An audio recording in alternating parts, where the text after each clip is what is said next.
রাসূলুল্লাহ বলছেন তোমার পিতা জান্নাতে যাওয়ার দরজা, তুমি ইচ্ছা করলে এই দরজার তাজিম করে, এই দরজার খেদমত করে, সন্তুষ্ট করে তুমি জান্নাতে প্রবেশ করতে পারো। আবার ইচ্ছা করলে এই দরজাটাকে ধ্বংস করতেও। কে বলছেন? বিশ্বনবী জনাব মুহাম্মদ রাসূলুল্লাহ সাল্লাল্লাহু আলাইহি ওয়াসাল্লাম। আমাদের সমাজে দেখা যায় ছেলে যখন একটু বড় হয়, একটু পয়সা কামাই করতে শেখে, একটু শিক্ষিত হয়, বাপরে বলে আব্বা তুমি চাকরি করতে চতুর্থ শ্রেণীর কর্মচারী হিসেবে, আর আমি হয়েছি বিসিএস ক্যাডার। আছে না এরকম? তুমি চাকরি করছো চতুর্থ শ্রেণীর, আর আমি হয়েছি বিসিএস প্রথম শ্রেণীর কর্মকর্তা হয়েছি। তোমার চাইতে কি জ্ঞান আমার কম? আছে না এরকম? তোমার বেতন ছিল ৮,০০০ টাকা স্কেল, আমি ঢোকা মাত্রই তো ২২,০০০ প্লাস মূল স্কেল। তো তোমার সাথে কি আমার বুদ্ধি কম? আছে না এরকম সন্তান? এই কথা বললে কপাল থাকবে না পড়বে? তুমি বিসিএস ক্যাডার হও, প্রধানমন্ত্রী হও, রাষ্ট্রপতি হও, তোমার বাপ, ঠিক কিনা বলেন? তাকে সম্মান দিয়ে কথা বলো, সে তোমার জন্মদাতা পিতা। এটা জানে কারা?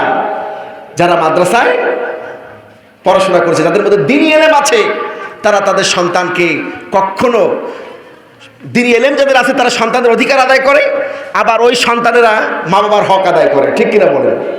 ভাইরা আমার, বাবাজিরা আমার, জুরাইস রহমাতুল্লাহ আলাইহি যুগশ্রেষ্ঠ আলেমে দ্বীন, তিনি তার মায়ের খেদমত করতেন প্রাণ ভরে। গভীর রজনীতে মাকে খাইয়ে ঘুম পাড়িয়ে জুরাইস রহমাতুল্লাহ আলাইহি নামাজে দাঁড়িয়েছেন। কোথায় দাঁড়িয়েছেন? নামাজে দাঁড়িয়েছেন। কিছুক্ষণ পর জুরাইস রহমাতুল্লাহ আলাইহির মা চিৎকার করে বলছেন, ইয়া জুরাইস। জুরাইস রহমাতুল্লাহ চিন্তা করলেন, এইমাত্র খাওয়াই শোয়াই দিয়ে আসলাম, একটু পরে ডাকে সাড়া দিই, নামাজটা শেষ করি। জুরাইস রহমাতুল্লাহ আলাইহির মা বুঝতে পারেননি যে ছেলে নামাজে, যেহেতু পাশের ঘরে। জুরাইস রহমাতুল্লাহ আলাইহির মা আবারও বললেন, ইয়া জুরাইস, ও আমার কলিজা টুকরা জুরাইস, ডাকে সাড়া দাও না কেন? মা বাবার মনে দেখবেন, মা বাবা যদি সন্তানের সাথে কোনো ব্যাপারে কথা বলতে চায়, সন্তান যদি রাত্রে একটু দেরি করে ফেরে, সন্তান যদি পাশের ঘরে ডাক দিলে না শোনে, মা বাবার মনে যা হয় শত্রুর মনেও তা হয় না। ঠিক কিনা বলেন? বিভিন্ন রকম টেনশন হয় না? কি হলো, আমার ছেলেটাকে অসুস্থ হয়ে পড়লো, নাকি আমার ছেলেটা আমার উপর রাগ করলো, আমাকে খেদমত করতে করতে সে বিরক্ত হলো, ইত্যাদি ইত্যাদি মায়ের মনের মধ্যে চিন্তা শুরু হয়ে গেল। জুরাইস রহমাতুল্লাহ আলাইহি চিন্তা করছেন, মা ডাকছেন, সালামটা ফিরিয়ে মায়ের ডাকে সাড়া দিব।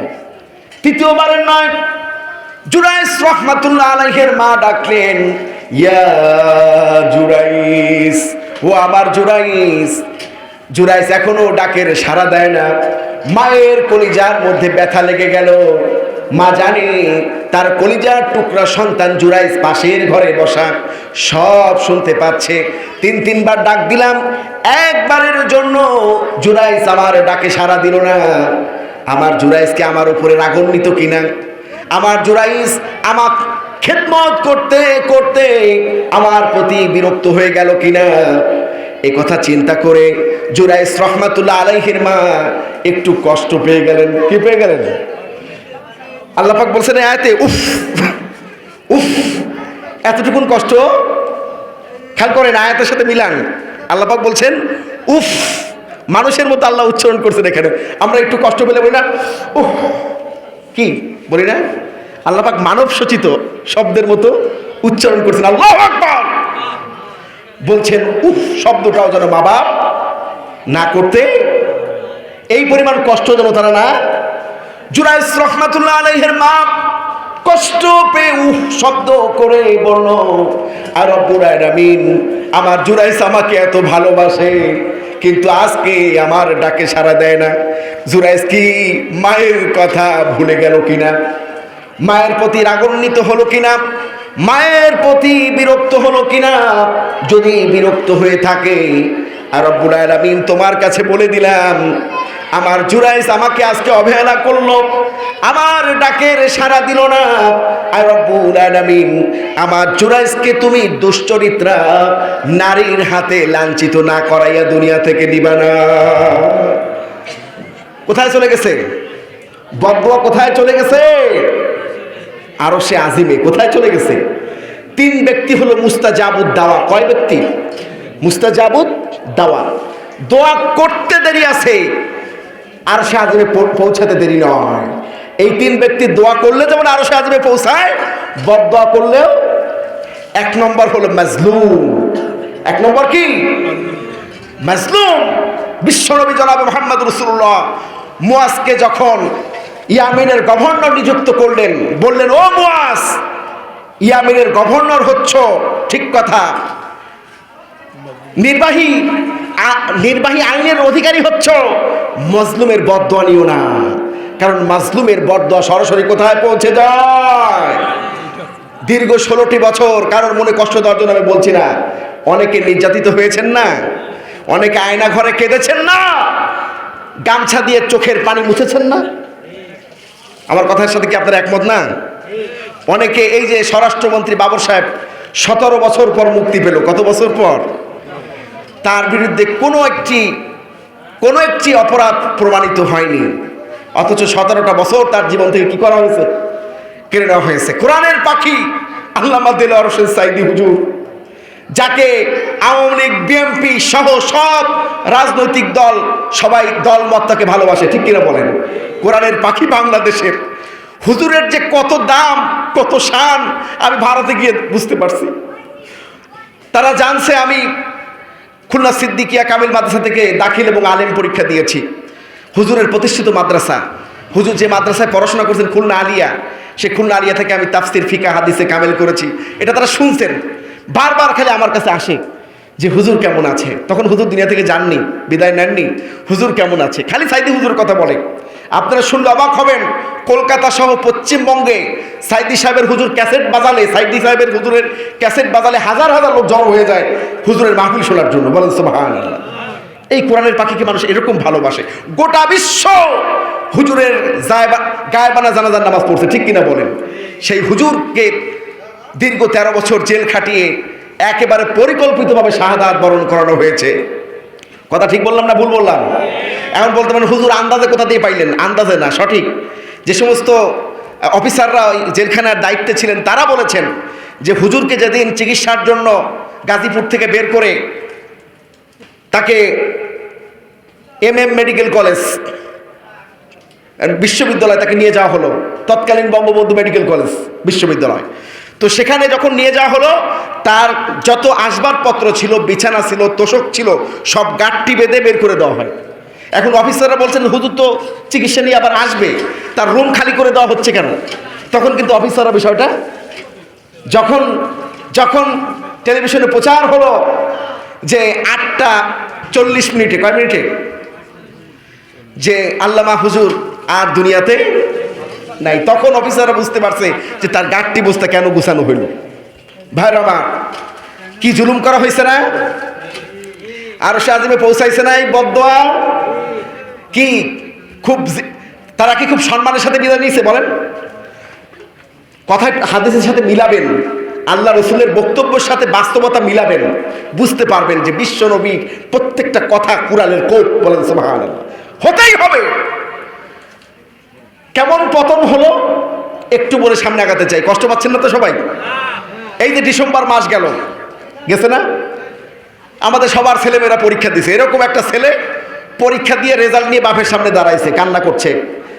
বাপ বলছে, বেটা পাস করছিস না ফেল করছিস? একটা তো হবে, ফেল করলে আবার পড়বি, আবার ভর্তি হবি, আবার পড়াশোনা করবি। তো তখন ছেলে বলছে, আব্বা ফেল করলে নাই হইতো, আমি পড়তাম 5-এ, আমার 3-তে নামাই দিয়েছে। আমার কথা কি বুঝতে পারছেন? ছেলে বাপের সামনে রেজাল্ট নিয়ে হাজির, কান্দিছে বাপের সামনে। বাপ বলছে, বেটা পাস করছিস না ফেল করছিস? একটা তো হবে, তো কি করছিস তুই?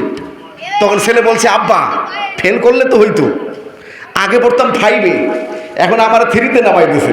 কোথায় নামাই দিয়েছে? এদের অবস্থা হয়েছে তাই, ঠিক কিনা বলেন? জুলুম যদি না করতে এখন বাংলাদেশের বিরোধী দলের মর্যাদা তোমরা পেতে, ঠিক কিনা? সেই মর্যাদাও তো নাই, আছে? এই জন্য জুলুম করা যাবে কি? জুলুম করা যাবে কি? বিশ্বনবী বলেন 3 ব্যক্তি মুস্তাজাবুদ দাওয়া। 1 নম্বর হলো মাজলুম। মাজলুম যখন দোয়া করে অথবা বদদোয়া করে একেবারে আরশে আযমে পৌঁছে যায়। হতেই হবে, হতেই 2 নম্বর হলো মুসাফির। আমি কিন্তু মুসাফির, আমি কি মাসলা কথা হয়তো ইখতিলাফ আছে যেহেতু খুলনা, কিন্তু ঘরের থেকে বের হলে কোনো ইমামের মতে সে মুসাফির। ঘরের থেকে বের হলে আমি মুসাফির, আপনাদের জন্য দোয়া করবো, রাজি আছেন না আমার সাথে দোয়া নেওয়ার জন্য? ইনশাআল্লাহ, বেশি সময় নিব না, খুব অল্প সময়ের মধ্যে দোয়া করবো, বলি ইনশাআল্লাহ। 2 নম্বর হলো মুসাফির যদি দোয়া করে অথবা বড় দোয়া করে কি হয়ে যায়? 3 নম্বর হলো মা বাপ সন্তানের জন্য যখন দোয়া করে অথবা কষ্ট পেয়ে বড় দোয়া করে, এটা কিন্তু হতেই হবে। এটা কিন্তু 2 শ্রেণীর শাস্তি আল্লাহ পাক দুনিয়াতেই দেন, 2 শ্রেণীর অপরাধীর শাস্তি। খেয়াল করুন, এই পিছনে কি মাহফিল আরেকটা হচ্ছে নাকি? এত কথা কেন? ইশারায় তো কাজ করা যায়, ঠিক কিনা? প্যাকেট করা হচ্ছে, প্যাকেট করার সময় এত জিকির আজকার করার দরকার নেই, ঠিক কিনা? আস্তে আস্তে করুন। ভাইরা আমার, বাবাদিরা আমার, 3 নম্বর হলো মা বাপ যদি সন্তানের জন্য দোয়া করে অথবা বড় দোয়া করে আরশে আজিমে পৌঁছে যায়। কোথায় পৌঁছে যায়? একেবারে আরশে আজিমে। যে কথা বলছিলাম 2 শ্রেণীর অপরাধীর শাস্তি। কয় শ্রেণীর? রাসূলুল্লাহ বলছেন 2 শ্রেণীর অপরাধীর শাস্তি দুনিয়াতেই দেওয়া হবে। কয় শ্রেণীর? 1 নম্বর হলো কেউ যদি কোনো সরলা অবলা নারীর বিশ্বাসকে হরণ করে তার সর্বস্ব লুটে নেয়, তার বিচার আল্লাহ দুনিয়াতেই করবেন। আমার কথা বুঝতে পারছেন? কেউ যদি কোনো সরলা অবলা নারীর বিশ্বাসকে হরণ করে তার সর্বস্ব অর্থাৎ ইজ্জত লুটে দেয়, তার সব সে নষ্ট করে দেয়, তার সাথে অবৈধ সম্পর্ক করে তার জীবনটাকে শেষ করে দেয়, এর বিচার আল্লাহ দুনিয়াতে হবে। তার অপমৃত্যু হবে, তার উপরে শুকনা খোলা মাঠে মেঘ নাই ঠান্ডা পড়ে মরবে। ঘটছে না বাংলাদেশে? নারী নির্যাতন যারা করে তাদের কিন্তু আল্লাহ দুনিয়াতেই। 2 নম্বর হলো মা বাবার সাথে যারা বেয়াদবি করে, মা বাবার হক নষ্ট করে, মা বাবার সাথে রূঢ় আচরণ করে, মাথায় ঝাঁকি দিয়ে কথা বলে, গোলামের মতো ব্যবহার করে, তাদেরকে আল্লাহ দুনিয়াতে দেখাবেন। দেখাবেন ইতিহাস সাক্ষী। সেই বনি ইসরায়েলের জাতি কত আগের জাতি, হাজার হাজার বছর আগের ঘটনা। আর এখনের সাথে মিলান, যারা মা বাবার সাথে বেয়াদবি করেছে তাদের এক মুহূর্ত ভালো হয়নি, হবে না। বিশ্ব নবীর কথা। ভাইরা আমার, বাবাদিরা আমার, ঘটনা মনে আছে তো? তাফসীরের একটা থিম হলো শাখা প্রশাখা বের হবে কিন্তু ঘুরে ফিরে আমরা জায়গায়। খেয়াল রাখবেন, মনে আছে তো ঘটনা? জুরাইস রহমতুল্লাহ আলাইহি, মনে আছে তো? জুরাইস রহমতুল্লাহ আলাইহির মা কি বদদোয়া করলেন? আর রব্বুল আলামিন, আমার সন্তান আমার ডাকের সাড়া দেয় না, সে হয়তো বিরক্ত হয়েছে আমার উপরে হয়তো ক্ষিপ্ত, অথবা আমার উপর অসন্তুষ্ট, আমার খেদমত করতে করতে সে বিরক্ত। আল্লাহ, তুমি এর শাস্তি তাকে দুনিয়াতে দিও। কোথায় পৌঁছে গেছে? একদম আরশে আজিমে। কোথায়? সাবধান যুবকেরা, মা বাবার সাথে খারাপ ব্যবহার করো না, তাকদীর জ্বলে যাবে। কি হবে? তাকদীর জ্বলে যাবে। সারা জীবন চেষ্টা করেও ভাগ্যের পরিবর্তন করতে, সারা জীবন চেষ্টা করেও ভাগ্যের পরিবর্তন করতে। কথা ঠিক বললাম না ভুল বললাম?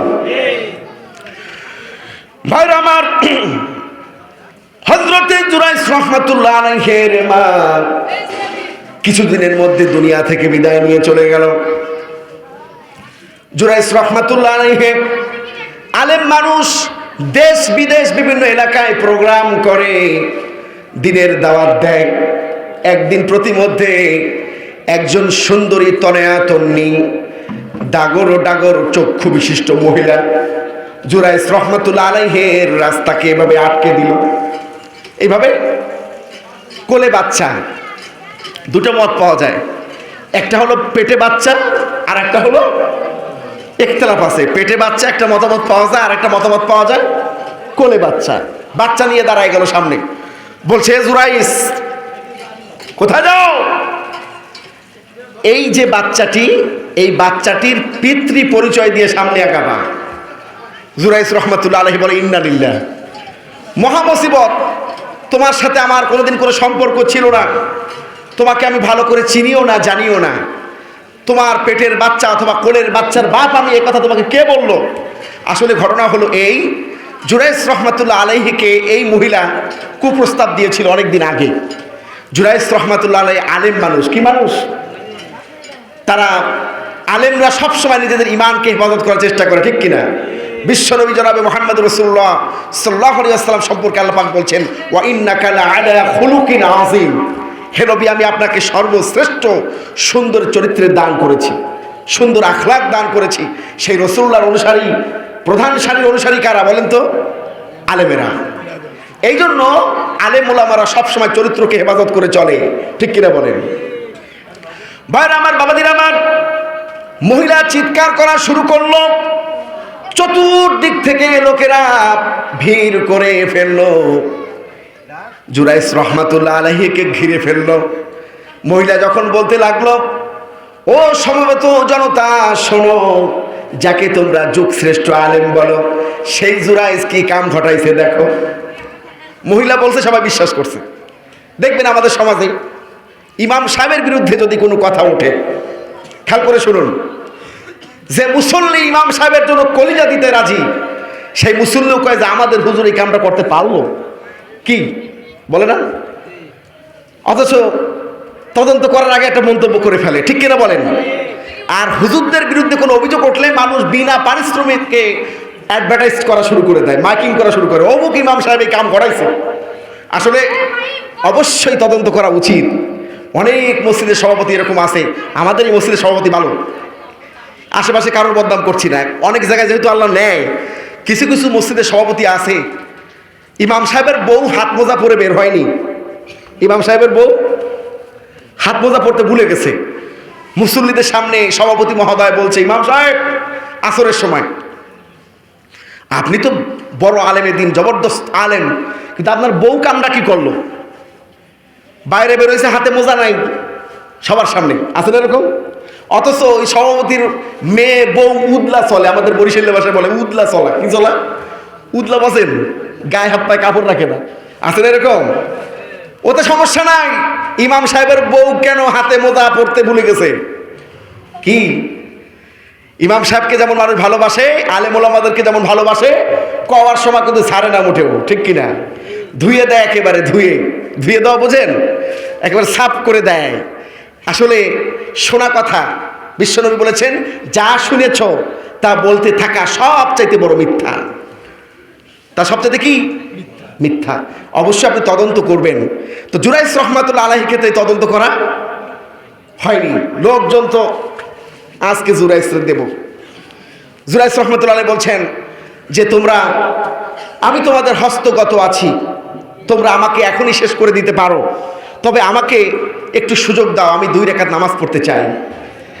আমার রব আল্লাহ কোরআনে কি বলেছেন? নাস্তাইনু বিস-সাবরি ওয়াস-সালাহ, নাস্তাইনু বিস-সাবরি ওয়াস-সালাহ, তোমরা ধৈর্য এবং নামাজের মাধ্যমে আমার কাছে সাহায্য চাও।